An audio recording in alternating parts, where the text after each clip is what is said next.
The navigation bar is the menu that appears on the bottom of your screen. It's the foundation of navigating your device. However, it isn't set in stone. You can customize the layout and order of the recent button, home button, and back button, or even make it disappear entirely and use gestures too.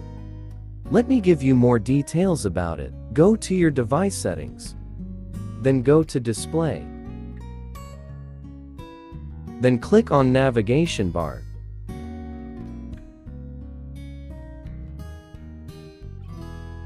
The classic navigation bar has the recents, home, and back buttons at the bottom of your screen. It is the default navigation method on all Galaxy phones and tablets. You can also adjust the order of the buttons on the navigation bar.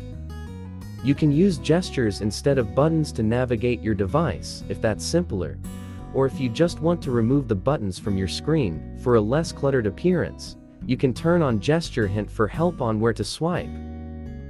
Tap more options to edit the direction you need to swipe from bottom or swipe from sides and bottom.